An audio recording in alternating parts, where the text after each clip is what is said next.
Yeah. Starting to dive into this weekend's matchup between the 49ers and the Chicago Bears. We're going to talk about, I don't want to get into like keys to victory just yet, but what do the 49ers have to do to, make this, I don't want to say more of a game, but get a little bit more comfortable on offense, on defense. What did they learn from last season and how that game went? Can you take anything away from it with the Bears having a whole new staff? And I will have someone joining me this morning, to talk about all that and more right here on San Francisco 49ers Morning Show. Let's go. Intercepted. It is picked off by Eric Walker. Over midfield, he'll run it all the way into the end zone. Touchdown. Crop Talk TV podcast. Peace.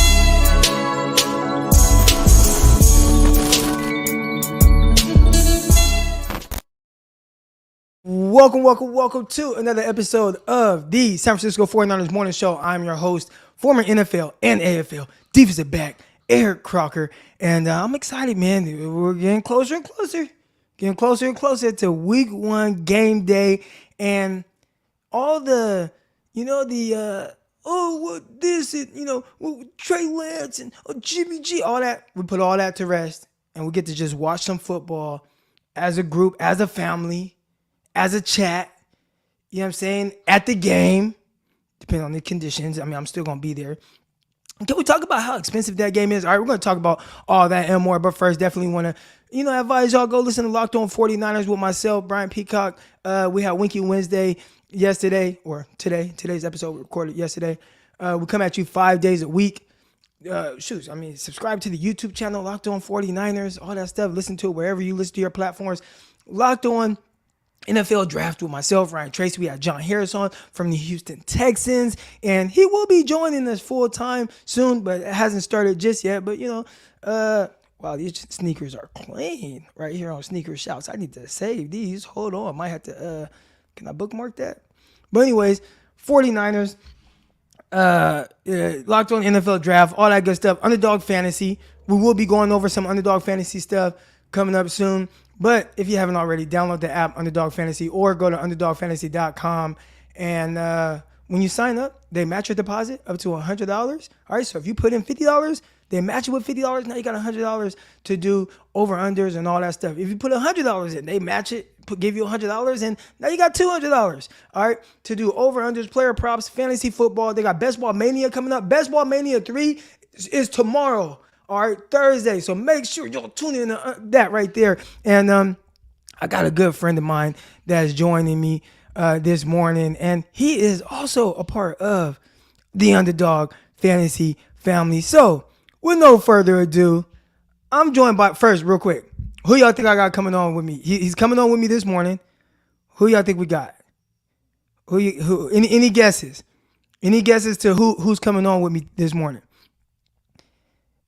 All right, I don't see nobody guessing yet. I don't see no guesses. Here we go. I'm going to give y'all a few seconds to do that. But first, I definitely want to address the chat real quick. I see the flames coming in. 5 flames. Okay, Mr. Scott Hill, feeling good. Let's go. Drew 209. Where all my 209ers at, man? Let's go. Got the 5 flames.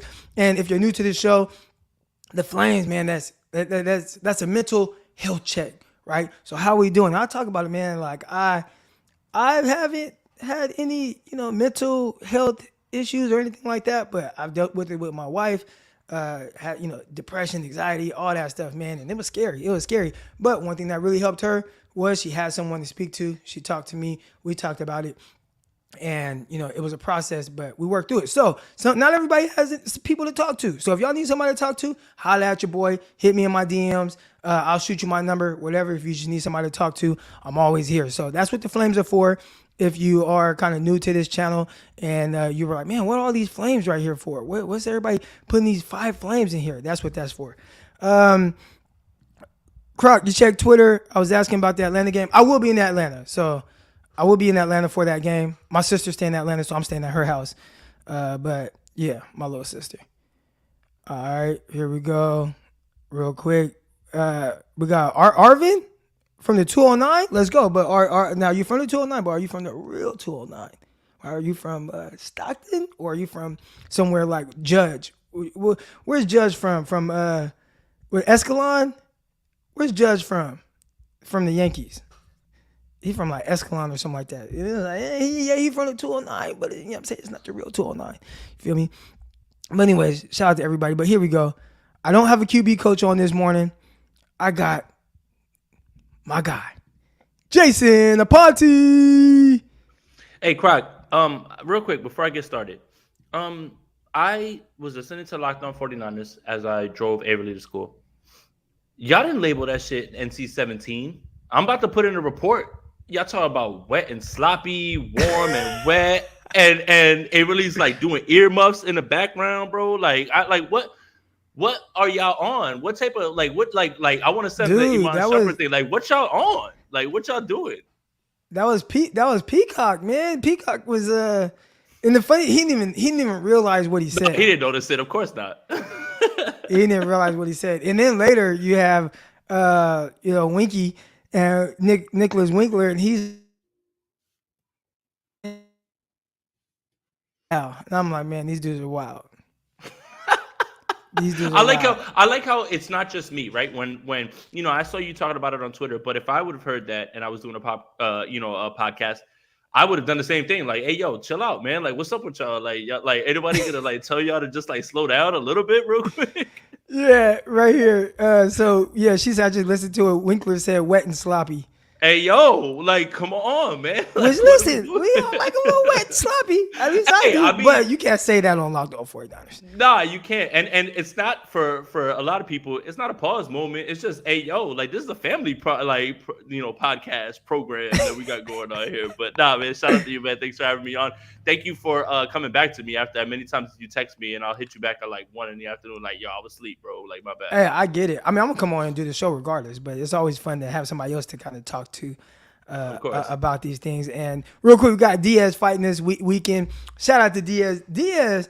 So the Diaz brothers, they actually went to the same high school as I did. We from the same side of Stockton. We're all from the north side. So Diaz, I mean, from what everybody says, and I'm not like this big UFC guy, but I for sure tune in to Diaz, the brothers. But it sounds like he's gonna get his ass kicked. Hope not. Or at least hopefully we get a Stockton slap in there. Hopefully we get a Stockton slap in there. But yeah, don't get your ass kicked, Diaz. But that's what everybody says is gonna happen. Got a super chat here. My two favorite dudes on YouTube. Let's go. Just go. See, that's why I bring on Aponte, man. He's the man of the people. All right, so Aponte, we got almost 200 people in here. Y'all hit the like button, hit the subscribe button. Shout out to Toby Rivera. Let's go. Linden, that's where he's from. Linden, Escalon, man. I ain't gonna lie. When you're from Stockton, Linden, Escalon, it's all the same to me. All right, it's all the same. It's just little places, little country ass towns right outside of Stockton, and but Stockton's like the real 209. Stockton's a real 209. All right, but anyways, let's go, man. I wanted to come on here and talk about some of this matchup. And 49ers, Chicago Bears. What did we learn, if anything, from last year? So I have some things that I kind of remember and paid attention to with how that battle went last season. All right, but I'm going to go to you first. All right, so we'll just, a couple little nuggets here, a couple little notes, and then eventually what we'll do is we'll get other people on to kind of, give their thoughts on this as well. All right, so offensively, you got the 49ers, you got the Bears, you got Trey Lance. He's the guy now, right? And this is his first time starting where it's like, you are the guy. And do you have any thoughts or expectations on how Kyle Shanahan will bring him along? Because it's very clear. Real quick, I was listening to Sirius Radio, had to run to Walmart this morning, and the guy has said, I tweeted him too. Where's he at? So I get his name right. John. His name was John. Damn, what was it? Anyways, his name was John Costco. All right, and he's from PFF. But John Costco, he was talking about Trey Lance. And it was like one of the most level-headed takes where he was just like, look, work in progress, has to clean up some things with accuracy, has really high upside, big-time potential, needs to get the ball in his hands quicker. In the Kyle Shanahan's offense, it is predicated on timing, getting the ball out right now, and he holds on to the ball a little too long. But got Kyle Shanahan, good offensive coordinator. He can bring him along. This is not a play for just this year, so there might be some ups and downs, but long term, you hope that you're getting a top 10 quarterback. And it was like, okay, you get it. I feel like it was a very level-headed assessment, pointing out areas where he needs to improve on, talked about how he can and what it could be, and we know those things, right? But week one, what are you expecting to kind of see from just the offense and the game plan and how the 49ers plan on attacking the Chicago Bears? I just think that the rain doesn't necessarily change the way that the 49ers would attack the Bears or they would attack anybody at this point. I think that it would limit some of those quicker throws, timing throws, because the ball is going to be slicker if it's going to be raining. But in a perfect world, Kyle Shanahan wants to run the ball 35 times and keep Trey Lance at 18 to 20 throws. And I think that that's going to be the plan. Rain, shine, dome, outdoors, Alaska, it doesn't matter where it's going to be. And I think that's very smart. And I think that a lot of those throws are going to be throws that either have big play potential or are throws out of necessity. You can only control game situations for so long, right? And I think that the 49ers kind of saw that happen in the Rams game, where you're running the ball, everything. I mean, I'm talking about the last one. You're running the ball, you're controlling the clock, everything, but sometimes you get behind in football games. It's the nature of the NFL, right? Like, and you're not going to be able to just run the ball to keep yourself in games. You're going to have to throw the ball to get yourself back in games. So sometimes you can't control game situations. With this game, I feel like you're going to see the exact same plan, but you may not see as many quick timing throws. You may see the play action. The difference is I did a Niners Nation article that's about to come out, I think, in an hour, right? And it's about Kyle Shanahan in season openers as an OC and as a head coach. Clearly, as an offensive coordinator, you can't control everything. All you can control is the offense, right? You're not in control of the defense. You're not in control of any of that. Now, I went and I broke it down between two, but it was just to look at the offense. The offense tends to come out a little sluggish, and that's with Matt Shaw, Matt Ryan, Brian Hoyer, twice, Jimmy Garoppolo. Doesn't matter, right? Like, it just seems like the offense comes out that way. But what is going to happen is, and the 3 years that Kyle was most successful in any portion, whether it's offensive coordinator, head coach, the year that the Atlanta Falcons went to the Super Bowl and lost, they were 26th in the league in passing attempts. 26th. And I think that everybody has this in their head that Kyle wants to get back to throwing the ball down a bunch of no. The attempts are not where it's at. It's Matt Ryan hit a deeper portion of those routes to Julio Jones. And so they were 26 in attempts. They were third in passing yards. That should show you. That's kind of where Kyle wants to live. That's pretty wild. That's a pretty wild stat. Right. So that's kind of where they want to live. 2019, 29th in passing attempts. 2021, 29th in passing attempts. Why would you expect an increase in passing attempts, even with the kid, especially while you know he's growing? So everything is going to be, I think, in a perfect world, if the 49ers run the ball 30, 35 times and they have Trey Lance throw the ball 18 to 20 times, they won this game walking away. Walking away. I don't think that if you're forcing them into situations that they don't like, that's when things are going to get, are not hairy, but we just don't know what's going to happen. But if the 49ers execute their game plan of running the ball 30, 35 times and then having him throw 18, 20 times, 49ers win this game handily, because that means the Bears never put pressure on them. And I think that's kind of where Kyle wants to start. Obviously, game situations and game flow are going to change. You never know what's going to happen in the game. But in a perfect world, that's exactly what you're looking for right there. And I think that that's perfect for a kid who is developing like Trey Lance. Now, let's say you're the Chicago Bears, and I hope tomorrow, I did reach out to someone. Hopefully tomorrow I have a Bears guy and he comes on in the morning. But let's say you're the Bears and okay, across the way, got this young quarterback. He's inexperienced, kind of knows some of the things that Kyle Shanahan wants to do. How do you see the Chicago Bears trying to, how do I put this? All right. Obviously I play cornerback. I talk a lot about corners. And one of the main things I try to teach guys to do is you dictate the space with the receiver. And what I mean by that is at the line of scrimmage, don't give ground to where now you're at kind of the receiver's mercy, right? You don't want to let guys like Devontae Adams, and it's easier said than done, trust me. But you don't want him to be able to work towards you while you give ground, and then you allow him to maneuver the way that he wants to do, right? You want to dictate it. You want to try to stay pat more at the line of scrimmage, be more patient, and then kind of, shuffle quickly without giving space, and then be able to get hands-on and run with the receiver, ideally, right?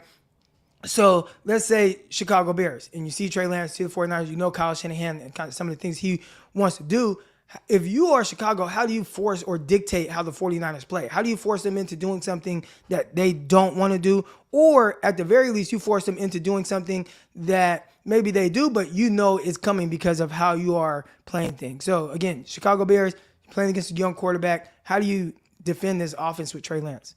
I think it's pretty much evergreen for every team to say you want to turn the team one dimensional. And if you take away the run game and you force Trey Lance to beat you from the pocket, because we don't know what's going on, if I'm the opposition, that's what I'm going to want to see. I want to see you do it. Now, am I saying that he can't do it? No, but we haven't seen it happen. So you try to cut off the run. I just don't think the Bears are equipped to cut off the run because last year, as you saw down the stretch, the running game eventually took over. And that's the thing that the 49ers do better than everyone else is they continuously hit you and hit you and hit you until it's time for you to give up. Like what did Marshawn say?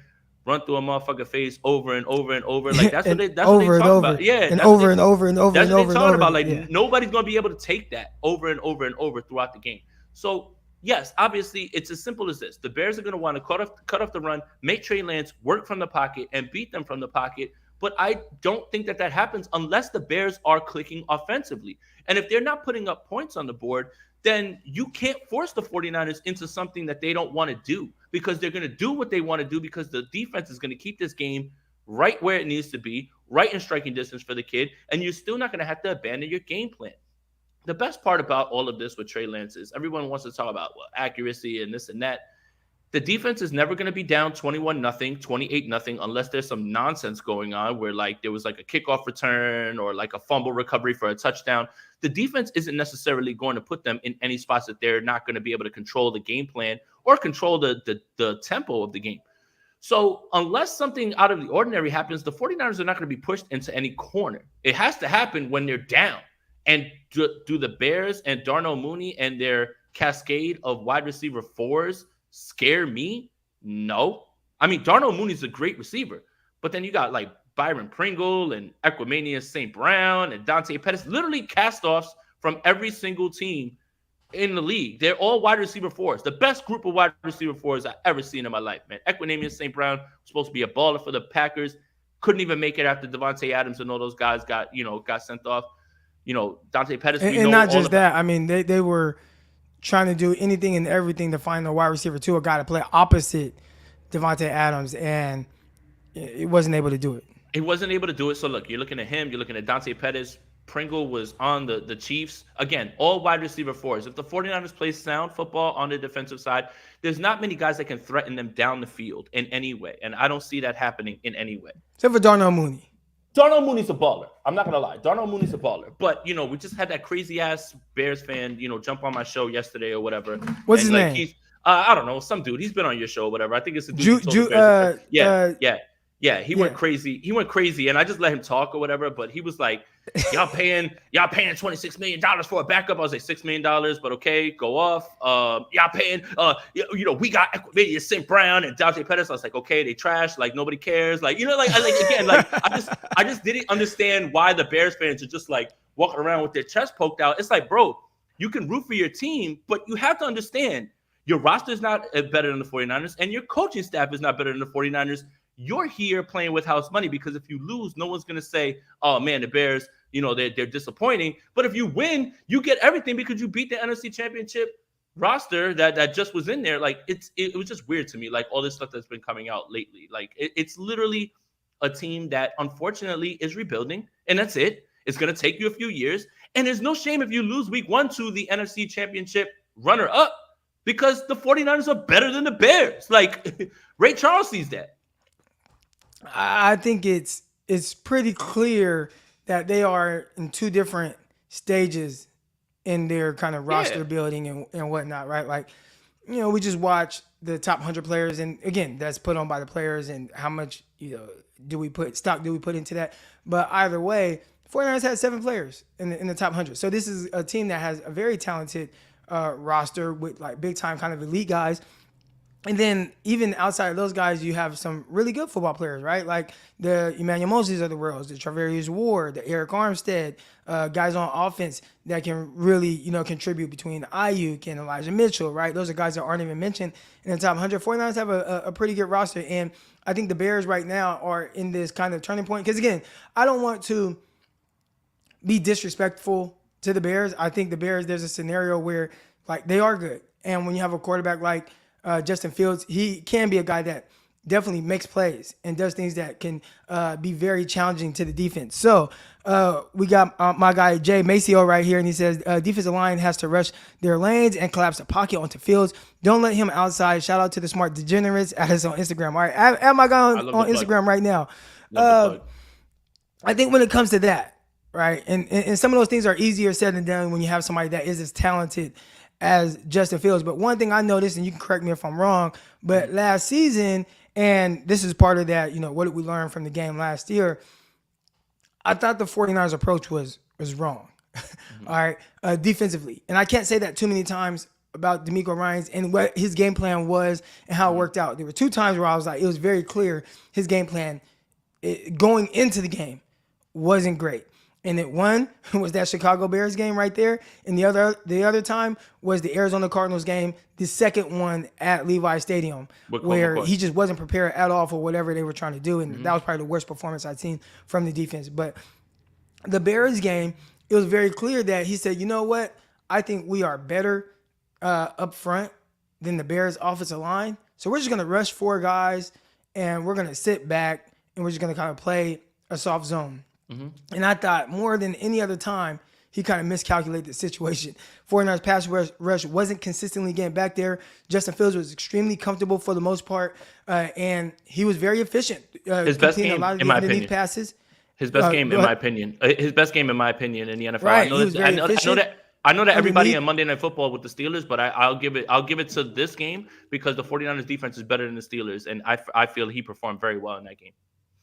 Yeah, I mean, efficient underneath. Obviously, we saw the big play he made with his legs, but just from the defending the pass standpoint, I was like, man, they let him set up a little too easily and see the field without kind of rushing him mentally. And I always like to revert to the cornerback in me, right, and talk about time clocks. And as a cornerback, when you're thinking about a time clock and your clock getting sped up, right, it's equivalent to a receiver beating a cornerback off of the line right now. And once a receiver just beats you off the line right now, your time clock kind of goes out the window, and you kind of get into this kind of chase/panic mode, and all your technique is out. Like you're not doing your technique, as opposed to when you're just at the line, you're comfortable, step or plays, you're under control. It's easier to play that way. And one thing that we've learned so far, even going back to college, right, with Justin Fields, again, he was my QB1 in that class, right? So I think he was the most talented quarterback in that class. Some people would say Trevor Lawrence. I just thought it was Justin Fields. And one thing where he got in trouble, and we saw this against like Indiana and some other teams, if you make him uncomfortable, he likes to hold on to the ball, right? And people talk about it with Trey Lance, but that was one thing with Justin Fields as well. He liked to hold on to the ball a little too long. Some of it is because maybe he just aggressively sees the field and wants to throw down the field a little bit more. But if you speed up that clock, you bring some blitzing, you bring some pressure, that could make him a little bit uncomfortable. And then he's going to utilize his legs, which he still can, right? So it's not like, oh, we're going to bring pressure, we're going to blitz, or we're going to, drop into coverage and then bring, overload one side. It's not like he still can't get out of it. But just from a passing standpoint and him being comfortable, I would like to see the 49ers generate a little bit more pressure from that standpoint. Don't just sit back and rush forward. What is going to make him the most uncomfortable and is going to be sending those pressures. Now, some guys, they can see the pressure and they can react well, right? Like let's say like Mac Jones, right? Young quarterback where he sees the field well and he will get the ball out of his hands quick, whether it's to, receivers underneath, whether it's to running backs out of the backfield. We saw him. I think nobody threw the ball to running backs more than like Mac Jones, right? But he's like, boom, I'm gonna get the ball in my hands now. That hasn't really been Trey Lance, and that's not Justin Fields either. So if I'm the 49ers, if I'm DeMeco Ryans, I got to learn from last year, and I don't want to let him just be comfortable. I got to bring pressure and make him make quick decisions. And I think that's the best way that the 49ers can really attack him. What do you think about that approach? No, I do think it's a good approach. And what I want to say is, from what I saw from the Bears in the preseason, it does seem that they are ready to combat those offensive line issues with outlets that'll have, like Cole Kmet could be blocking on one play, but he'll shed his block if he notices something and turn into a quick outlet right there at the line. And Justin Fields has enough arm angle to like get him the ball. And obviously Justin Fields can make things happen with his legs. But what I will say, as opposed to what I've seen so far, and it's hard to put a lot of stock in the preseason, but it does seem like this scheme already is ready to combat some of these problems with quicker throws, with outlets on the bottom, with things that are in there. So I think they're ready for that. But at the same time, I think you're absolutely right. You can't let him sit there in the pocket. And also, you can't let him get out and throw on the run. One of his best throws was that throw that Josh Norman almost got a hand on, was a touchdown in that game. Yeah, that is, there's nothing you can do with that. There's nothing you can do. That is literally like perfect defense, everything, tip your cap. That's what he can do. And that's why we were so high on him. Again, I wanted him at 3. Didn't work out that way. That's fine. I'll never root against the kid. But it's perfect. Like you said that. Real quick, and not to throw you off topic here, but I have had people that, because I bring up something, right? And gosh, I don't know why people do this so much, but you can say one thing and then people try to spin that into like, oh, you're a hater because of this and that, right? And I think on Twitter I said something about Justin Fields and him saying that the game was moving too slow. Mm-hmm. Right, and somebody else just recently said it. Who was it? Was it a defensive lineman or a tight end? It was somebody who was like, basically, he was like, "It's not as fast as I thought it would be." Right, right. And I was like, I remember when Justin Fields said that. Then he got sacked 9 times in his first start. Right, the Bills knocked his helmet off his head for saying that. Right, and somebody was like, oh, you're just a hater because the 49ers didn't draft him. I'm like, what are you talking about, man? He's QB1. Like, I love Justin Fields. I want to see him do well. So do you get some of that pushback as well? Because, like you said, you were talking about all the ways that we think the 49ers can potentially attack him, but clearly both of us who had him as the best quarterback in that class, did you have him as best quarterback in that class? I did. I did. No, I liked him at 3. I knew that 1 and 2 was going to be Trevor Lawrence and Zach Wilson. I thought the 49ers had a prime spot at 3 to get him.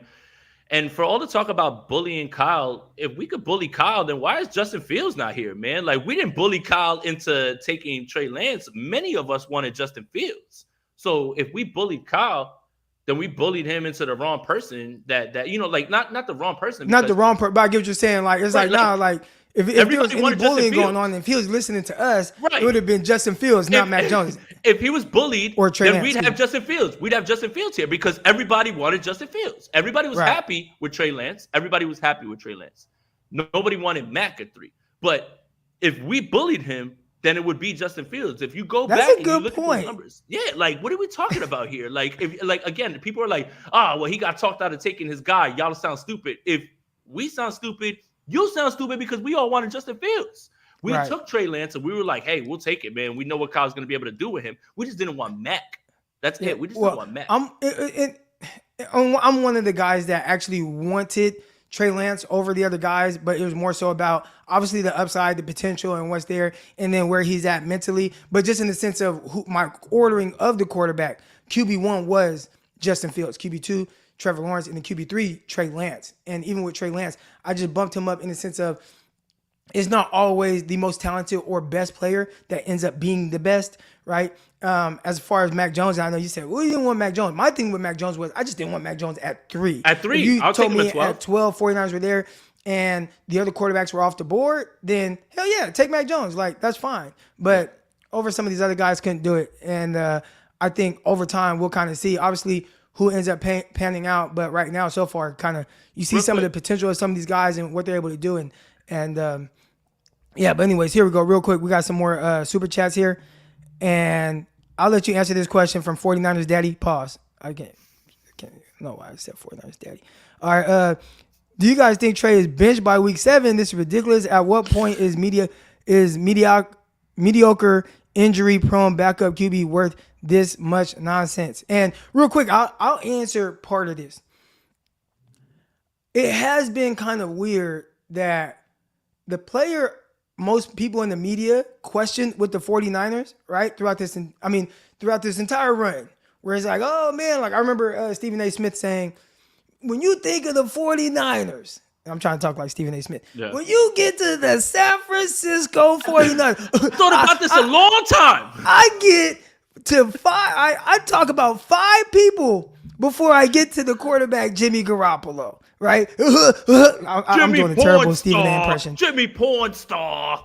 Right, but essentially what he was saying, and what a lot of other people were trying to do was say, listen, you talk about the defense, you talk about Kyle Shanahan, you talk about Debo, you talk about Kittle, you talk about all these different guys before you even get to Jimmy Garoppolo. You talk about the run game in the sense of importance. But now all of a sudden, is where, and again, that was the narrative throughout the entire time. And even when you watch the game, I think that narrative was backed up with, yeah, I mean, we watched the game, and you could see that it's not really Jimmy, but he is doing a good job of not losing a lot of games, right? Like you're winning with him, so that was cool. You could see that.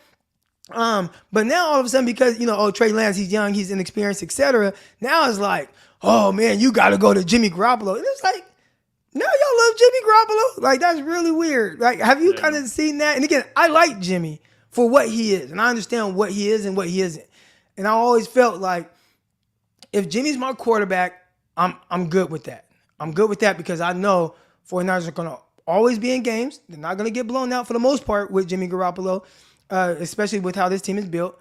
And he's going to keep games close because he's not a guy that's going to really blow teams out with his arm. And a lot of times, if there is a blowout with the 49ers, it's more so the run game than your actual quarterback. But he ain't really going to lose you a whole lot of games. Like, you just know your floor is playoffs. Your floor is wild card.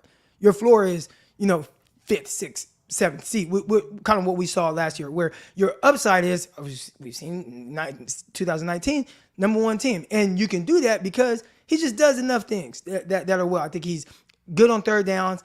And, I catch a lot of slack for this, but I think he's one of the more clutch quarterbacks in the last 2 minutes. That's just what I think about Jimmy G. All right, I think that's good.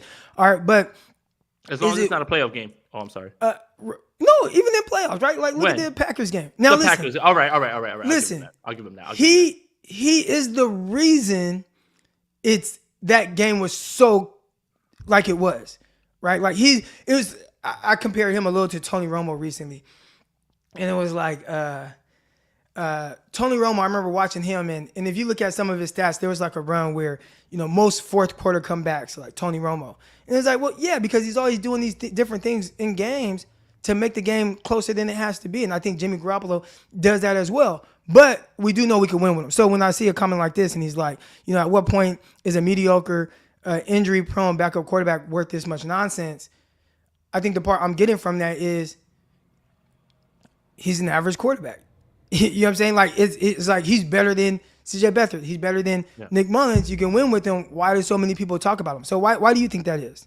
Well, it's weird because a lot of people get upset when I say this, but Jimmy Garoppolo right now, what he's doing is auditioning for his role in this league going forward as a bridge quarterback. He is the man who warms up the seat for the next man.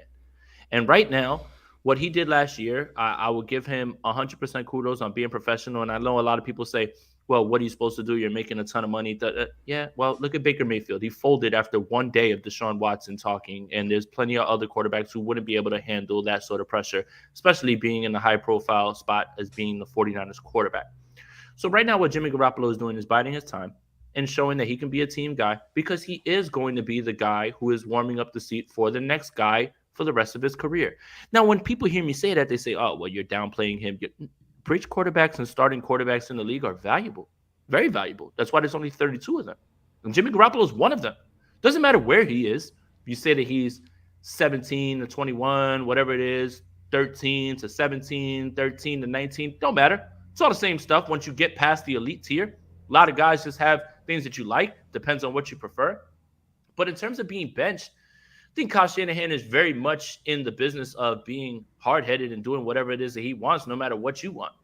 And what I mean by that is last year, this team went into Chicago, saved their season, but they were a half away from going to Trey Lance or one more possession from going to Trey Lance. Trey Lance was warming up on the side in Soldier Field. I was there. He wasn't like just throwing the football around. He was there with his helmet on, ready to make the throws, ready to go. Then all of a sudden, Deebo Samuel takes a screen all the way to the crib, and Jimmy Garoppolo saves his season, and the 49ers turn their season around. So, for me, when I tell you that Jimmy Garoppolo is the guy that's warming the seat up for other people, don't take that as a negative. because there's only a certain amount of starting quarterbacks in the league, and Jimmy Garoppolo is one of them. And from any given week, he can land from 13 to 21 to 22. I just think that a lot of what's going on is the 49ers took the best possible option with Jimmy Garoppolo. You have the best backup quarterback in football. Paying him $6 million as opposed to 26 is a huge win. And the reason that I say that he's the best backup is because he's a starter. But also, you let the guy at least figure out where he's going to be going for the rest of his career. Wherever he goes, it's going to be a 1 or 2 year deal where he's going to be the guy holding the seat warm for whoever the rookie is. They're not going to bench Trey Lance. Trey Lance would have to fall on his face to an epic proportion where he can't even hit roll out play actions or and nobody sees that happening at all at this point. So it's just the media is always going to make this more than what it is because those guys in that locker room are fine with it. They're good with it. They understand what's going on, but the media is going to ask those questions. And I think that's my only pushback as to why this team did this. Is because you're allowing, I don't want to see Kyle Shanahan get to the podium and roll his eyes when somebody asks about Jimmy Garoppolo after a bad game. No. It's like, bro, you did it. You did this. You did this. You get to, you have to deal with this now. If you didn't want to deal with it, then you would have made the move to move on from Jimmy. But if Trey has a bad game or a bad series or maybe a bad half or something like that, and you get to the podium and people ask you about Jimmy Garoppolo, don't roll your eyes. Don't get snarky. Look at yourself in the mirror, the man in the mirror. Look at yourself there and say, I did this. I got to answer all these questions. So the only people that are going to make this uncomfortable are the media. It's not going to be anybody from the locker room. Jimmy's not going to say shit. It's going to be fine when it comes to that. He's not going to get benched. Trey is going to stay there for the entire time that as long as he's not playing terribly, which nobody will see that coming. So, yeah, it's more media-driven than anything, especially national media. Sure, the Bay Area media is going to ask questions, but it's the national media. That's why you see Peter King talking about it. That's why you see Florio, all these guys. You have literally created content for those guys who are looking for things to pick apart with the 49ers by bringing Jimmy Garoppolo back. I just don't want Kyle Shanahan to roll his eyes and get all mad. I'm tired of you asking me questions about this. You did this. You did this. You yourself, you did this. Blame yourself. That's it. All right, here we go. Got some super chats here. I wanted to get to this one first. Thank you for your journalistic integrity. I'm definitely not a journalist. I just like to talk football. Apati here, he's a little bit more on the journalist side. That's only lately. That's only lately now because now I got to write for Niners Nation. Shout out to Niners Nation, by the way. Yeah. We got Swan Song here, and he says they think he's Brady, Bizarro Brady, right? So I think he's talking about Jimmy Garoppolo. And I don't think anybody mistakes him for Brady. It's just kind of now, I think, because there's a younger unknown option. So they've kind of turned him into, I don't want to say turn him into Brady. I think they're just, people are more comfortable with things that they just know what they're getting. And I think even with Jimmy Garoppolo, when you watch him, it's crazy. It's just, you just know what you're getting. Yeah. With the good and the bad. Whatever comes with Jimmy Garoppolo, you know what you're getting. And I think that there's just a certain level of comfort that people get out of that. Is that you being objective? Is that you being objective and being able to say this guy is struggling in this portion? Because I don't know if that's allowed, Croc. All right. Here we go. Got some more super chats here. Hold on. Before I get to that one, some more quarterback things that were on here. So what is Lance better at than Fields? Okay, so this is just my opinion, right?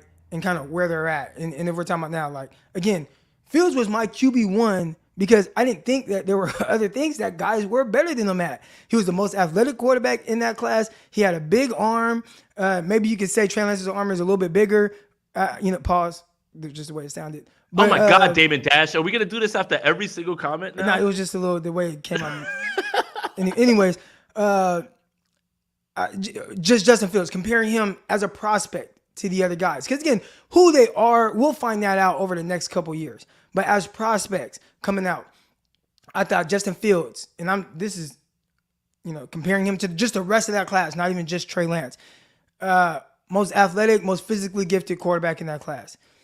Was one of the more accurate quarterbacks. You can make a case that Mac Jones was more accurate, but I thought just consistently with the level in which Justin Fields tried to push the ball down the field, I thought he was, from an accuracy standpoint, probably the most accurate quarterback in that class. Ball came out of his hands very well. I think some people might nitpick his throwing motion, but it doesn't matter as long as you're accurate anyways. So that stuff didn't matter. I again, as prospects, I think the one thing I can kind of point to with what I just knew more of is just the person that Trey Lance was. So when it came to being smart, when it came to work ethic, when it came to leadership, he checked all those boxes. And to me, those things kind of pertain to like what type of NFL quarterback you potentially can become, like the upside of that. I believe in that. So maybe that, but again, that's me not knowing as much about Justin Fields from that standpoint. With Trey, I think that everybody is gonna latch on to things that, yeah, sure, the throws, the running, and everything, but it's more about calling your own protections, all of those things, and I think that's kind of what people hang their hats on when it comes to that. And I have to remind people, man, Trey Lance, obviously you love the intangibles, all that stuff, you love his abilities, but he is getting paired with the best possible situation. I would have loved to have seen any of these other guys in the same situation with Kyle Shanahan, because Kyle Shanahan has a way of making you think that other players are serviceable. I mean, for God's sakes, he had Tom Compton out there at right tackle, and he was winning ball games. Like, he's gonna find a way to play around Zane Beatles, remember that? Zane, you know what I'm saying? Like makeshift guys. He's gonna find a way to get around it. So for everyone that says, maybe Justin Fields makes worse decisions, and Matt Nagy isn't Kyle Shanahan, right? Like, Kyle Shanahan, it doesn't have the, it has a way of putting guys in the position to win. And a lot of that stuff has to do with the fact that he is the best play designer in the league.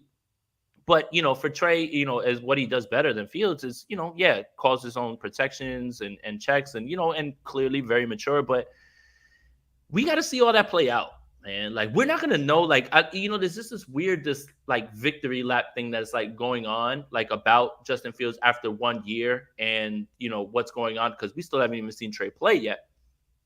We don't know anything until 2 or 3 years down the line. You are not about to take a victory. Well, I won't say you won't know anything. No, you won't know anything. It's but hard you to can't make get that definite statement. You can't get to a definitive conclusion, right, like, until we see a body of work.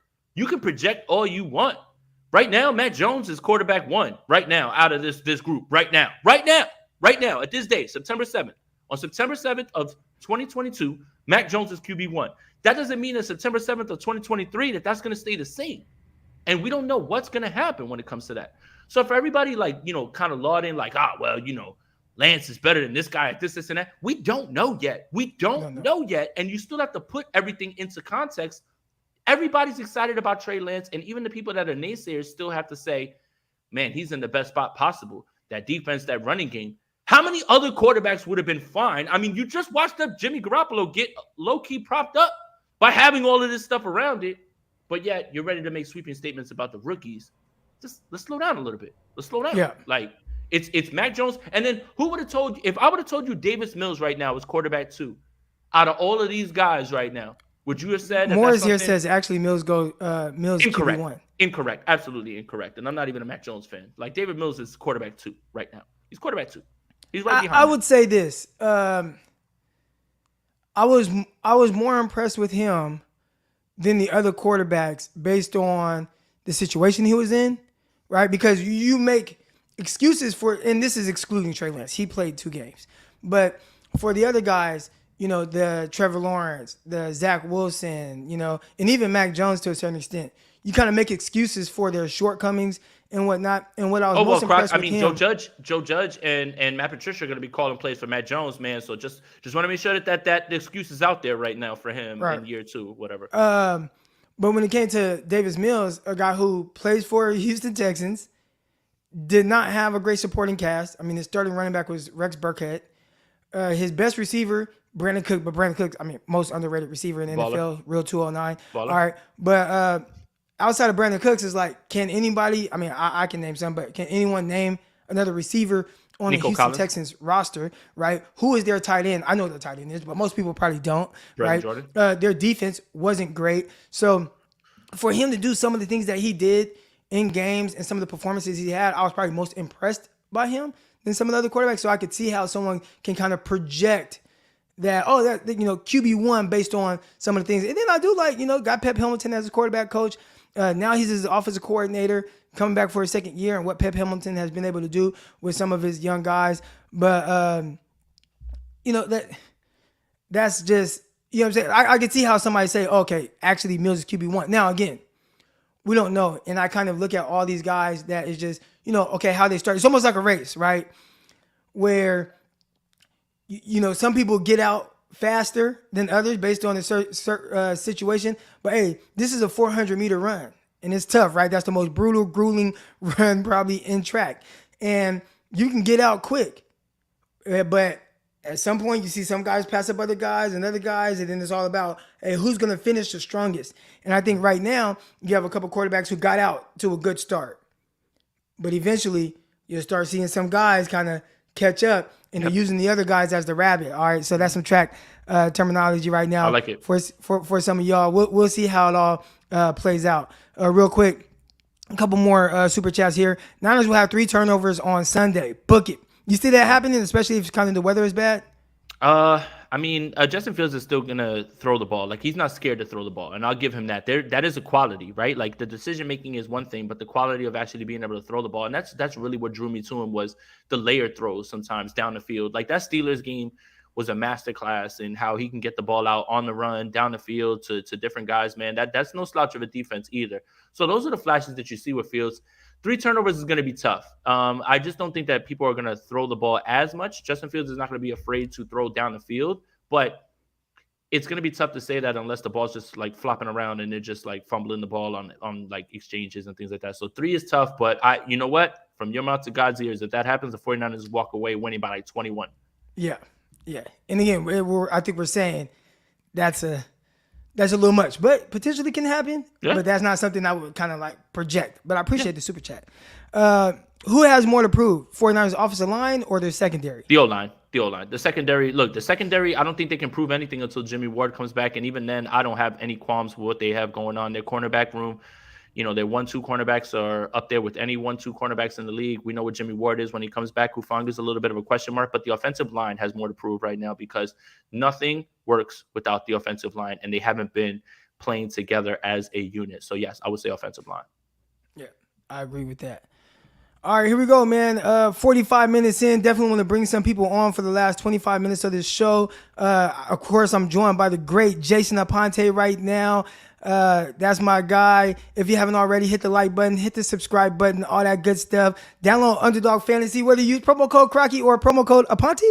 Yes, yeah. All right, sure. You can use either one of them. You know what I'm saying? We both get paid. So double your deposit. Yeah, double your deposit. There we go. Whatever you deposit, they'll match it up to $100. Yeah. Into over-unders, all that good stuff, man. Use our promo code. Show some love. Support what we do. Appreciate it. Here we go real quick. Let's bring some of y'all on, man. So I'm going to invite y'all onto the show. Any questions that you have, come on live. Don't be shy. Hey, and listen, Bears fans in the chat, because I see some Bear fans.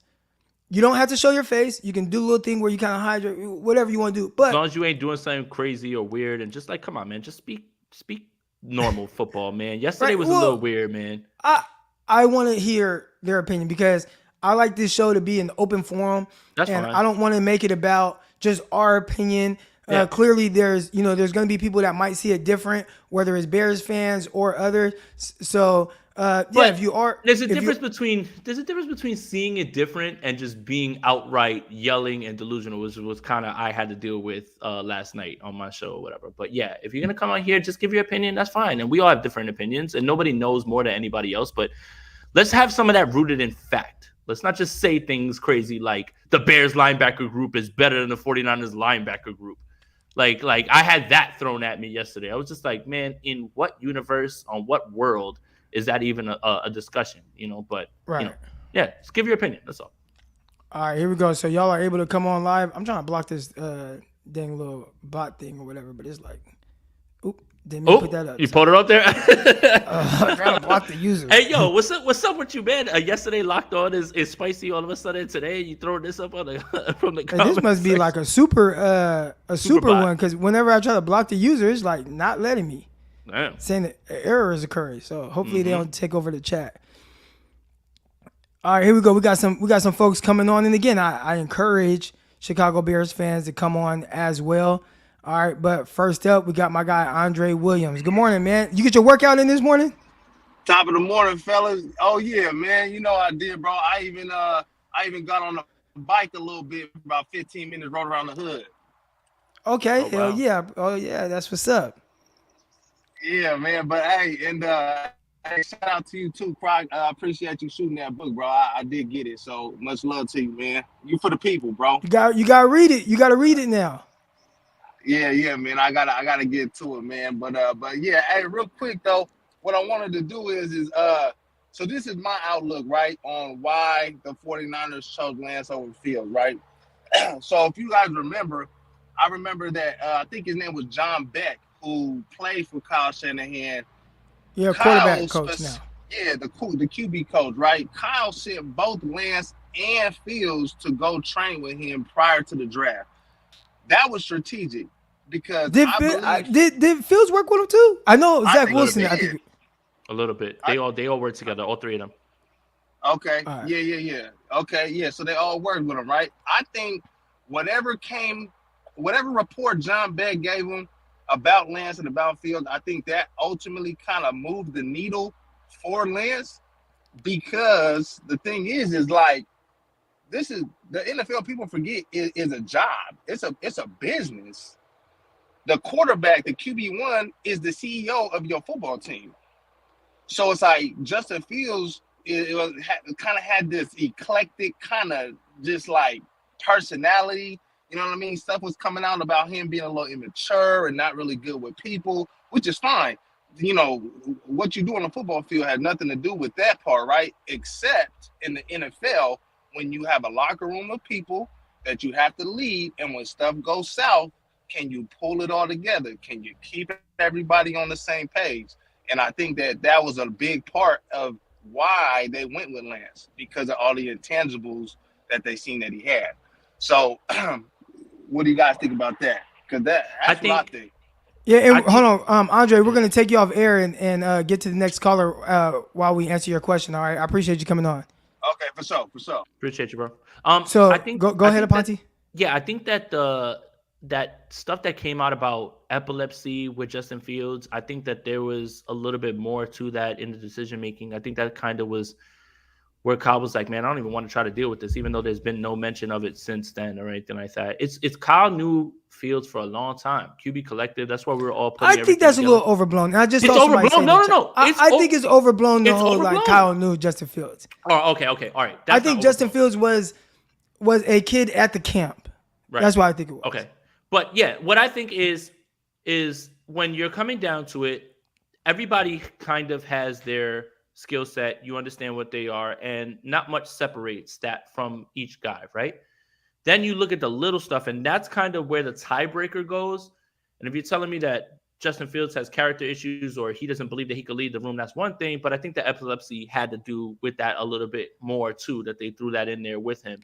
And they kind of just said, I don't even want to deal with that, like even have that be mentioned. So I think that's one of the reasons why Kyle chose Trey over Fields. Yeah. And I don't even know what epilepsy is. So.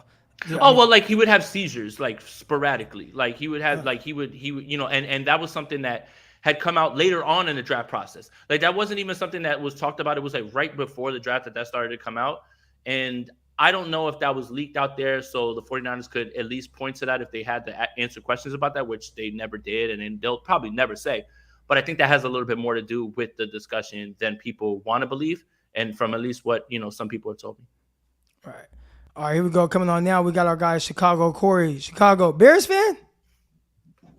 Absolutely. How's it going? Can you guys hear me? Awesome. Yeah, yes, sir. Got you loud and clear. All right. Hey, listen, first time calling in, checking. Oh, okay. Sure. No, you go ahead, and then I'll ask my questions later, but go ahead. Okay, I'm just going to say this real quick. Listen, first time checking in with you guys. You guys do a wonderful show. I appreciate it, man. Born and raised here in Chicago. Definitely looking forward to the game. I'm just going to say this. Everyone knows the 49ers have a better team. But if anyone went out of that draft and said, I'm gonna take Trey Lance. All this stuff about epilepsy and all that, stop. We looked at Justin Fields' college career. It's not even close.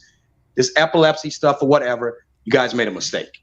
Now you guys have a better team, but it won't even be close with the quarterback situation. That's just my take. I think Fields is It's not even close. He ran a professional offense. It's not even close. It's like taking a high schooler, Trey Lance, over someone who's played in a professional style offense in Justin Fields and did very well. It's not close. I think it was just a mistake. It happens. That's why you guys kept Garoppolo. Hold on, let me say this real quick. That's why you guys kept Garoppolo. That's the main reason why. Insurance. Trey ran a lot of the Kyle Shanahan stuff at NDSU just because it's not in the same conference as the Big Ten. It's not. I mean that. Yeah, no. You're talking about competition. You're not talking about pro style offense, and that's not the same thing at all. And a lot of what Justin Fields ran there with Shane Day was downfield concepts, things that he was very good at, down the field, throwing the ball. I get that portion of it. You're not going to be able to run that in the NFL because you're not going to be able to protect for that long for those routes to develop. So Trey Lance didn't. It was a lot of read. It was a lot of vertically pushing the option routes. Right. Yeah. So you have to wait for a guy to open up. That's why when some people are like, "Oh, he held the ball too long," you've got to wait for those routes to develop.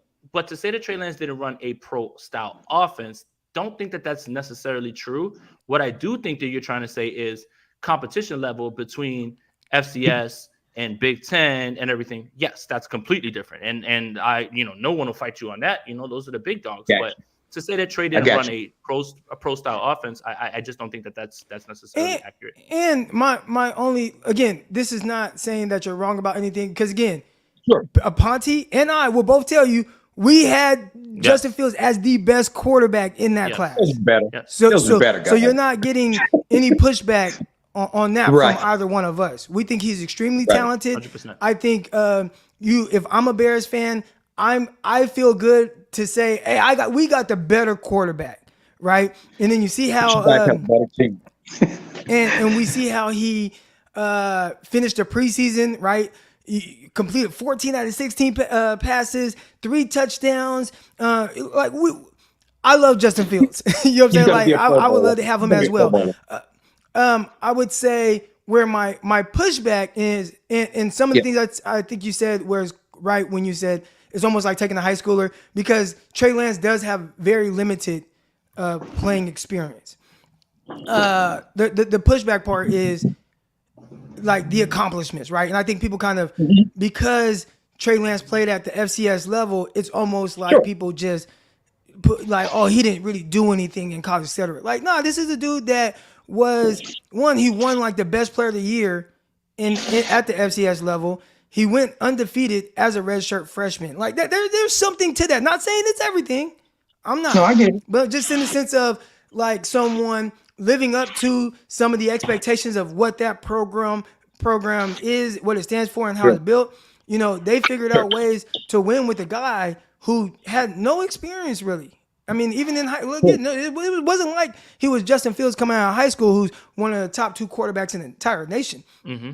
He had to go to North Dakota State to get a legit shot to play the quarterback position. And when he got in as a freshman, a redshirt freshman, they went undefeated. They didn't lose. And he never lost. You know what I'm saying? And he threw 28 touchdowns, 0 interceptions. Like, there is a high level ability with this guy. Now, transitioning from, that to the NFL, the speed, Kyle Shanahan's offense, which, I mean, everybody will tell you is a little bit more difficult than a lot of other offenses.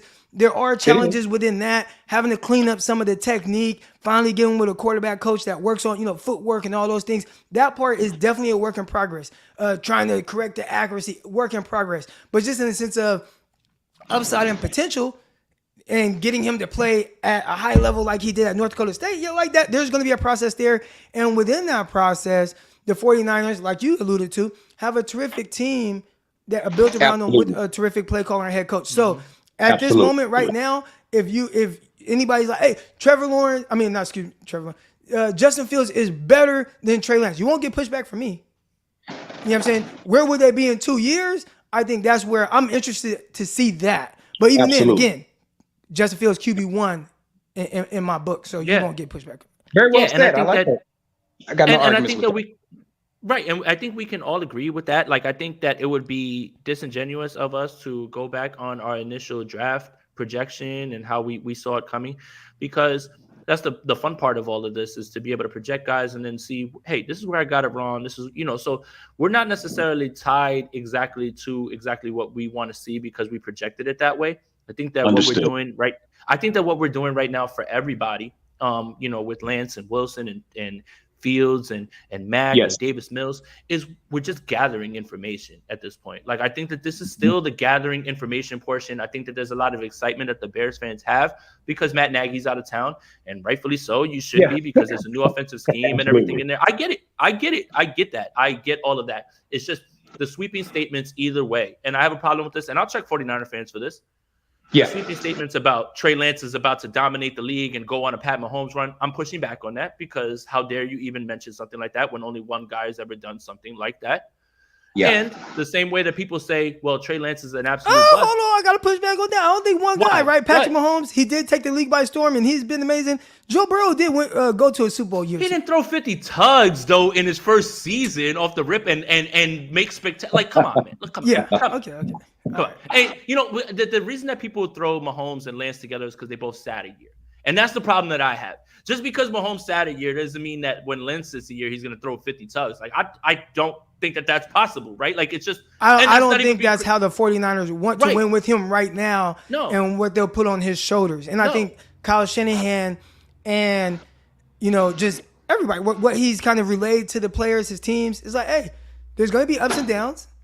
We got to pick this kid up while he's gathering his experience. Because what was one thing that Kyle Shanahan said a lot last year, where it's like, hey, like, he understands the offense. He understands these things. He has to play.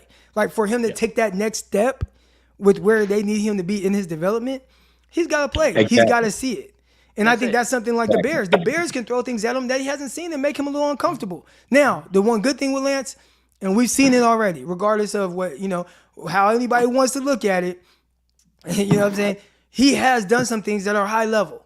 And, like, it's there. It's in the bag. Now, is that something that would be consistent play in and play out? Probably not. Right. But he can hit you over the head like a couple times. You know what I'm saying? And again, it needs to be all just gathering information. You cannot make a statement today on September 7, 2022 on any of these quarterbacks. I'm going to stand on that. And maybe that's me pushing my answer back so I don't have to, make any definitive statement on my own. But no. But I mean, that's just how we have to look at it, right? Like, if we went off 1 year, Peyton Manning should have been out of the league in his first year after he threw 37 interceptions or whatever it was, right? Like, and I'm not trying to compare Peyton Manning to any of these guys. He's one of the best that's ever done it. But nobody's story is written after 1 year. Nobody's story is written after sitting 1 year also. So, like, I think that's the fun part about all this. Look, man, every other week that Justin Fields plays football, I will be rooting for him, because they do play the NFC West too. So I need you guys to knock off 3 other NFC West teams for us. But just this week, just this week, it wasn't cool to be in Soldier Field last year, see him running that touchdown on that 4th and 1, have everybody know that I'm a Justin Fields fan, turn and look at me, and I'm like, all right, I guess I had to give credit, it's a tough spot for me to be in, especially because I like the kid so much. Hey, let me say this real quick, guys, before I let you guys go. Listen, I'm going to be tuning in from now on, man. You guys do a great job. And listen, we're in a great position to have 2 of the storied franchises have brand new, young, smart, intelligent quarterbacks, man. So, hey, good luck to you guys Sunday, man. I will be watching, and I'm going to subscribe. How do I just subscribe here to catch you guys every week? Oh, yeah, this is my show, but this is my show. So this is my YouTube channel. I'm sorry. Okay. I go live. I try to go every morning, but like this Friday I'll be traveling to Chicago to watch the game. So go pull up and meet Croc and yell at him in his face. Yeah, man, I'm gonna be there, man. Tailgate, all that good stuff, man. Absolutely. Still trying to figure out the ticket situation. The motherfucker's expensive, but I appreciate you coming on, Chicago. I got a promo code for you to use. All right, man. I got a promo code for you to use if you need. For a ticket? Yeah, it'll take away all the fees. Shit, I'll take that. Hell yeah, let's go. Okay, all right. Here we go, real quick. Got some super chats to get to before we get to the next caller. All right, and one right here. Lance could have a similar career to Steve McNair, number 3 overall pick. Small school, Alcorn State, big arm, tough, mobile. What would be wrong with that? Seriously, what would be wrong with him having the arc of if Steve McNair was transported from his time, rest in peace, man. Shout out to him. Rest in peace. If he was transported from his time to play with this 49ers team, and you had Steve McNair, you wouldn't be calling this team a Super Bowl team. He right now we're talking about the best version of Steve Right, McNair. right. Like we don't like another thing that people have so in their mind. I think that needs to be cleared up before I let Croc talk. Trey Lance doesn't have to be the best quarterback of all time for the 49ers to pay dividends. He needs to be just a little bit better than Jimmy Garoppolo. And if he is, God help all of you who are fans of other teams. Just a little bit better. That's it. Well, yeah, but you don't draft a guy number 3 overall to be a little better than Jimmy G. No, and I don't think that that's what they have in mind. But I'm talking about year-to-year progress. Right. If he's a little bit better this year, a little bit better than next year, then a little bit better than next year. That's what you're looking for. Yeah, you're cooking. Yeah, that's it, man. Like that. Like I don't understand why everybody has it in their mind that they necessarily need Trey Lance to be anything other than a stable quarterback right now who's a game manager who needs to make plays. Like in some ways, he needs to be the game manager and the playmaker. That's it. Russell Wilson early on with the Seahawks, where it was clear, like, hey, they got the LOB, they're winning a bunch of games.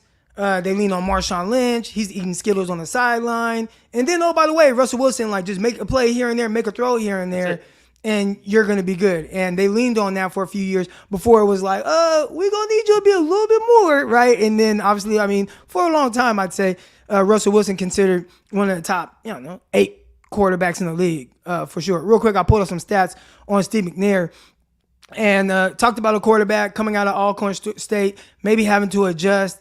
He only started 6 games in his first two years, and he was 2-0 one year, his rookie year. He started 2 games his rookie year, and he was 2-0. He completed 51% of his passes. The next year, he started 4 games, and he went 2-2 in those games and completed 61%. Now the following year, and this is year 3, when he finally, I'm the starter now, went 8-8. Completed 52%. And then from there, you just started seeing him get marginally better from an efficiency standpoint, a yardage standpoint. Go ahead. After what year? After his 3rd year. Oh, year 3. In the NFL. Oh, okay. Year 3. Okay, cool. I just wanted to see. And even like his 3rd year, 14 touchdowns, 13 interceptions. Again, different time because in the early 90s, in the late 90s, early 2000s, people it wasn't a way passing more league interceptions. like that. Right, and it wasn't a passing league like to Louis. It wasn't like as wide open. Mm-hmm. But Tennessee during this time, obviously, we know they had that big running back Eddie George, and you kind of look at his numbers, and we look at Steve McNair like he was a good quarterback in the league, and he was a guy that went to some Pro Bowls. All right, wasn't great, but obviously we saw him go to a Super Bowl and come up a yard short when Kevin Dyson got tackled on the 1 yard line. One of the best Super Bowls ever. Right. So Steve McNair, I like it. Yeah. All right, here we go. Let's get to some more super chats in here. North Dakota State looks like a 49ers farm team. And I like that kind of thought process, right? Where it's a team that, they huddle up, and you don't see that a whole lot in college, right? They huddle up, they call plays in the huddle, they get out there, your quarterback is learning, sight adjustments and getting the line set up and whatnot. And those are some of the things that Trey Lance was responsible for. We did get somebody here that says, their calls have a lot of words in it too, NDSU, and that's something that is a lot that has to do with the 40. Like a lot of people understand, like when people tell you, well, this offense is complicated, it's just wordy. The calls, like it's very wordy. That's it's not just that though, Aponte. It's the wordiness to it. Obviously, like just spitting a play out, understanding what everybody's doing, getting to the line of scrimmage, and then having to focus on everything else that comes with running the offense. Well, and which everybody deals with. Right, that's what I was going to say. Pre-snap, post-snap, moving parts, and I think that adjustment is bigger for a guy coming from FCS to the NFL, just because at every level, what you see from a defense just gets more and more difficult. So FCS level, a lot of times you're not going to see a whole lot of disguising and whatnot. Guys kind of line up and stuff, and it's a little bit easier to see pre-snap, and what you see pre-snap matches up with what you see post-snap, and, it's a little bit easier to play, right? And again, not to take away from the talent at the FCS level, just in the sense of how they kind of run things. And then you get to Power 5s, and you start to see a little bit more, and obviously a little bit more talent. Game probably moves a little bit faster. And then there's like SEC, where they're going to throw everything at you, and you got really high-level coaches that are getting paid a ton of money. So what you kind of – the experience you gain playing in the FCC and even the Big Ten is just better than the experience you gain at the FCS level. And it's just a different learning curve from that standpoint, pre-snap, post-snap, and matching that up with what you're seeing. We got Brian J here. And he says, dude's tripping. Trey Lance MVP. He's talking to me. He's talking to me. Hey, look, man, that's not a bad bet with Vegas, man. Those odds are starting to like slip. Those odds are good. You gotta. Yeah. I mean, you know, like take a shot. You don't want to be the guy that's like, man, I wish I'd have put that $100. Sprinkle a little $100 that might come back $2,500, something like that. Like, come on, man. Like, it's not a bad deal. If you got I think it'd probably be more than. Isn't it? It's 2,500. So if you put 100, is it? Okay, yeah. Then, yeah. So 25 bands. Damn. Right, and that's not saying like, oh, he's gonna win. No. That's just saying, you know, I like the odds, and if he does, it's like, hell yeah, I'm rich. Hell yeah! And if you got 100 that you could just spend, and that's it, go ahead. Brian got his money, and he said, "Good for you, man. I love it, man." Yeah. We got a great show. Can't wait to see the Lambs get smacked tomorrow. So when it comes to football. I just view it like I love watching football. So we'll see. You know, hopefully the Rams lose, but I just love watching football, and I just hope it's a good game. You don't have a pick on in this game. Nah, I don't have a pick. I got the Bills. Here we go. We got my guy Jason Taylor. He says, "Croc, what has Trey done at a high level? Are we talking about like NFL or like collegiately? Because I'd say."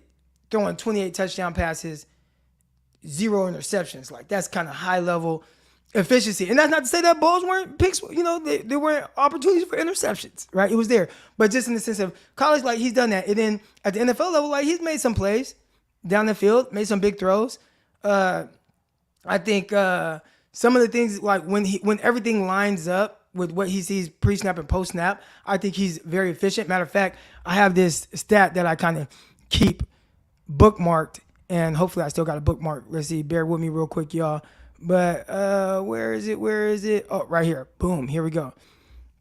So I kind of keep this bookmark. I brought it up one time on the show. I'll share it real quick. Share screen, window. Here we go. And boom, here we go. So we see this tweet here, and it says highest passer rating, and this is NFL research. They got to check next to it, right? And these are one of those things where it's I can have an opinion, Aponte can have an opinion, and Jason Taylor, you can have an opinion. But these numbers right here are the facts, right?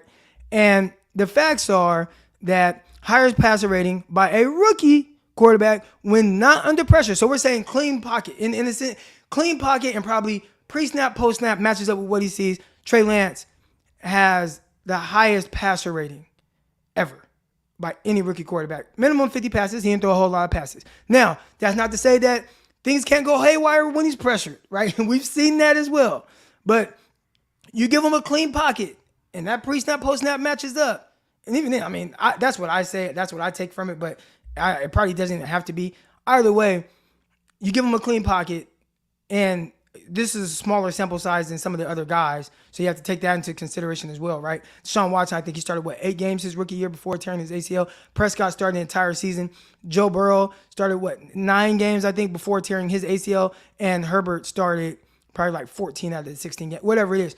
At the end of the day, with the small sample size from Trey Lance, highest passer rating ever by a rookie, right? So when we say things that he could do at a high level, like there is the potential there. How consistent can it be? I think that's the thing that obviously we all want to see, and what we want to see him continue to kind of build on, right? And that's some of the things that Kyle Shanahan's banking on. Croc, breaking news. Emmanuel Sanders just announced his retirement. Shout out to E-Man, Emmanuel Sanders. Good receiver.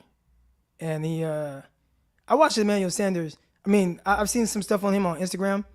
He likes a lot of flashy. Yeah. I don't want to say flashy. I'd say it's pretty cool to see a guy with as much like Fendi and all that, like the designer. Right. Did you remember when he got all the 49er receivers? I was going to say, right after the Seattle game, they all in there with the cigars, wearing the robes and everything. Like, that was all Emmanuel Sanders. Yeah. That was dope. That was dope. We got Jason. This is his pushback. He says, I think a better stat would be what he's done under pressure. Now, Jason, you asked me what he did at a high level. All right. Like, that was your question. What has he done at a high level? And I kind of just brought up some stats. Now, what does he need to improve on? I'd assume, playing under pressure. Being able to still, complete passes when he's rushed. Because when he's rushed, then the mechanics start to kind of get a little haywire and he misses and all that. So, under no pressure, excellent. Under pressure, which was probably what we'll see more consistently, has to improve. And when we start talking about development, I'd assume that that's an area in his development that he needs to improve on. And the question is, can he? I think so, right? Like when you find out who the person is and what he's capable of doing, you hope so. But that's something that you gotta see. You gotta see. All right, but appreciate the comment in there and giving me something to talk about. All right, here we go. Next caller coming on. Terror Dome. Good morning, man. How you doing? Good morning, man. Oh How my y'all goodness! doing? Look at that background, man. Oh my God. Thank you much. Is that a spinning helmet? You see Hell it, yeah. baby. You see it. I'm putting it out there for everybody. Get online and get your 49ers invisible spinning helmet. That thing look beautiful, don't it? Yeah, that's Oh, fire. yeah. I ain't gonna I lie. was hoping that Ghost of Judah, Ghost of Chicago Bears passed. Come on, man. Don't say his whatever. name. Don't say his I was name, hoping or he he's gonna was pop on. up like Sandman. Please don't. Oh, he's say here. his name. I'm Here we go. Hey. Oh. All right, hold on, Ghost Judah. I gotta send you back. I'm gonna bring you back up in a minute. Okay. I got it, but he's here. Just know he's here. He's watching. I He's wanted lurking. to know what He's a lurking real in the background shadows. Looks like, cause I see Jason A. Hey, Jason A. Hey, Hold on, real quick. Terror Dome. Do with him you for a minute. Terror Dome? Do you want me to bring him on so y'all can have? Because Like, y'all should go at it. I ain't gonna say nothing. I got if I nothing bring else him to say. on, I'm not saying anything. I'm gonna let I'm y'all not saying go. a thing Not either. yet. Yeah, y'all. Not yet. Let me just Okay. give my man Trey Lance his flowers. I don't remember a college quarterback going for a season and not throwing an interception. Also, the Ohio State Buckeyes. At any level, though, and again, people will FCS level, all that, but at the end of the day, it is impressive nonetheless. And that's not to say that some passes weren't in it. I saw a couple that hit a guy, boom, and he dropped it. And that's what happens sometimes when you throw passes hard. But real quick, hey, the chat, hella funny. He said, say his name, Candyman. He's talking about Ghost of That's Judah. Terradone's fault, man. That's Terradone's fault. All of a sudden, you say his name, and he pop up like Candyman, man. Don't be saying his name, bro. He looked like Beetlejuice. Hey, look, the FCS ain't nothing wrong with the FCS. It gave us great players like Gary Clark, the incredible Charles Haley from Gladys, Virginia. One of the greatest, has 5 Super Bowls. The FCS, we used to call it Division I AA, Youngstown State. App State put it on Michigan one time. Don't dismiss the FCS. University of Delaware gave us Marcus Burley, my cousin. He used to play for Seattle. Also Carson Wentz.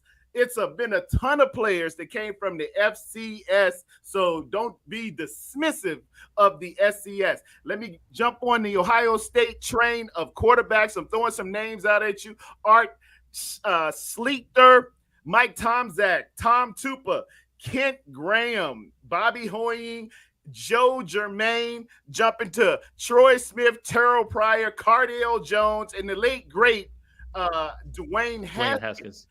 At the time when we were bringing them out, man, I was scared of them Ohio State quarterbacks as much as anybody else. They did not fare well in the NFL. Can I ask you a quick question, though, real quick? Just because I understand that. And there is data points to that Ohio State quarterbacks have not succeeded. Won't argue that. But did Clemson all of a sudden become QBU because Deshaun Watson showed up one day and Trevor Lawrence was there after? Okay, so hold on. No, my question is this. Everybody turns out quarterbacks until they don't, and everyone has busts until they don't. What I mean by that is, who was the guy after Joe Montana? Does Notre Dame push out quarterbacks? Nah, but Joe did it. Rick Clemson. Meyer? Rick Meyer? The Mighty Quinn? Quinn came Stinks out and stinks. Keep going. Keep going. Stinks Joe and stinks. Theismann. Joe Theismann, Super Bowl winning Washington Joe Redskins. Theismann. Joe Theismann with the Joe single Theismann. bar. Y'all a little So- young. Y'all don't remember that. He had So a so single Joe bar. Theismann, Joe Montana. Okay, that's it. It's two. Nobody else from Notre Dame that is noteworthy has come out as a quarterback. Clemson never had anybody. Deshaun Watson shows up. Trevor Lawrence shows up. That's it, right? Like, again, it's fine for you to point to those things, but historically looking at the way quarterbacks have come out of a college and automatically saying this is why I'm out on this guy is a little bit of a flawed logic for me. Just because there's been plenty of places that couldn't churn out quarterbacks, and then all of a sudden, Texas Tech, right? Patrick Mahomes, right? Like, you know, like everybody would have looked at Manziel and been like, oh, he used to do the money. Now look, Patrick Mahomes is Texas Tech QBU Well, now. that went to A&M, but Right. Yeah. Or yeah, A&M. My bad. You're right. Texas Tech, right? Like with Mahomes. Who was he churning out like before that? Like, that's my thing is you can't necessarily just point to the historical data and say, well, this guy failed, this guy failed, this guy failed. I'm not going to trust him. You have to scout the player, not the helmet. That's going to be the way that I put it. Like, that's it. Yeah. Right, and they will tell you scout the player, not the helmet. That wasn't the end all be all, but I'm saying it did have its reservation. I'm saying for whatever reason these guys would come to the NFL, particularly Troy Smith, Terrell Pryor, Cardale Jones, and Dwayne Haskins, and not be as quite as almost like Luther Vandross's Jerry Curl. It just didn't quite, just didn't curl. Didn't quite curl the right way. It just didn't hit.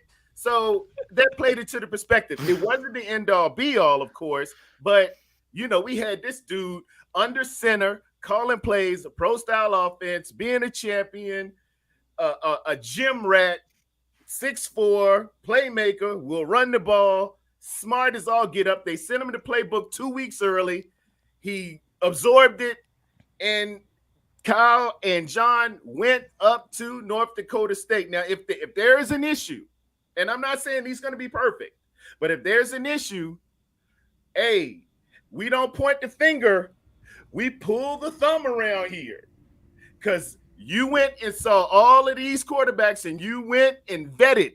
We call it vetting. You did your vetting. You did your due diligence. So if there's an issue, hey, it ain't the X's and the O's. It might be the Billies and the Joes. And we got to look at John and Kyle on that one. But I think the kid's gonna go really, really good. He's going to develop. He showed me so much poise and growth from the Arizona game, which was a terrible game plan. I don't know who planned that one. RG3's Last Revenge. Oh, hold on. I got to push back because I think a lot of the game plan versus Arizona for Trey Lance was where Kyle Shanahan felt like Trey Lance was in his development. And I think later in the year, it was like, okay, like I think we can give him a little bit more. Okay, well, as far as the play design, I didn't remember a single boot, rollout, sprint right option. I didn't remember the counter we do with the fullback when Juice comes through there, man, and counters around there. I put it this way: when I saw us play Cleveland that Monday night in 2019. And I saw those plays that we were running against Cleveland in primetime on Monday night. I called my cousin who played Division I AA as well.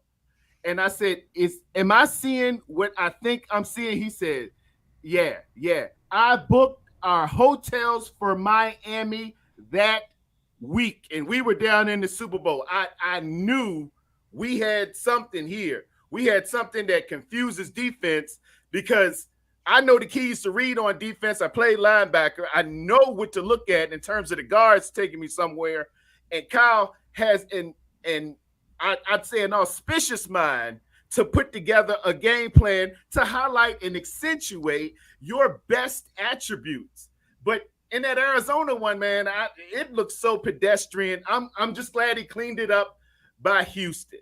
And if Trey Lance showed me that growth in that time period, I see no reason why this gym rat, why this cerebral, and I want to use that term, cerebral, he's a cerebral guy, won't have the opportunity to get even better at the start of this year and even better into the year. And my comp for him is a 2004 young, Ben Roethlisberger, who came out of an FCS school, Miami of Ohio, who went to a storied franchise looking for their 6th championship, who had a great running game and some dogs on defense with some tough, hard-nosed receiver, Hines Ward coming to mind. Very, very similar in size, very, very similar in playmaking, and he had Mike Tomczak to supplant at that moment.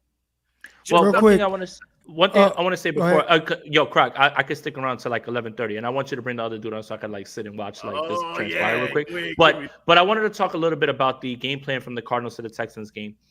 A lot of what Kyle did with that Arizona game was what he felt that he could put together for him and what he was comfortable with. And then when you flip over to the Texans game, the Texans only had that one game of film to go off of. So what did they do? They went away from Lovie Smith wants to run 2 high safeties, and that's what he loves. And he runs stunts with the defensive line to get pressure and keep you in gaps. He completely changed his game plan around because he was expecting the same exact thing from Arizona. So when you say that Trey Lance has developed in that game, I would say Kyle developed a little bit more because I think he understood that Lovie Smith was going to try to. He had a one safety play closer to the box, which is something that you would call a cheat because you want another player in the box to stop those quarterback runs. Yeah. But Kyle was trying to figure his way with Lance as well too. True. And I think that the game plans couldn't be more different, but it was more because the Arizona game, this is what he was comfortable with. This is what he thought would put them in the best spot to win. Obviously it didn't, but they got close enough. And then the Texans game, he understood that Lovie was going to look at that tape and say, well, they're going to run 15 times with the kid again. Let me, and he adjusted in ways where he called things that would beat single high. He called things that would put him in position to win. So there's a little bit of development on both spots, but I will give Kyle credit for developing with the kid because I think that that's a little bit lost in this as well. You're absolutely correct. Hey, I'm about to bring on out of his mind. I go back and look at the film. Somebody tipped Justin Reed to all of the plays. You'll watch all of the. You'll watch. He was in the box. He was just moving up. Hey, real quick, because we're not gonna be on for too much longer. I'm about to bring on Ghost of Judah. Let's go. I do want to say, Jason Taylor, like, why are you yelling at us? Why are you typing in all caps? I ain't saying he gonna be trash. But he has a good point. Like, now here's my thing, and I kind of push back a little bit on Super Bowl roster because yes, the 49ers have a terrific roster. We're loaded. I think as long as you're right at the quarterback position, that Super Bowl window, you're gonna have that. But how do you get your quarterback to get to that point? You got to go through this process, and that is tough. And I think that's why people talk about Trey Lance the way they do because of the expectations that the 49ers have with this roster.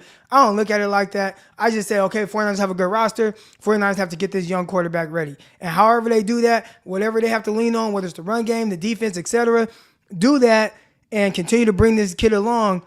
Live with the ups and downs, whatever it happens, and you'll be better for it moving forward. And we are so loaded. That's just how I see it. So my expectations aren't, you go win a Super Bowl. If that happens, great. But what do you do to get this kid to the point where when he's ready to be play at the highest level, like you're better for it. All right. So that's kind of how I see it. But Jason, stop typing in all caps.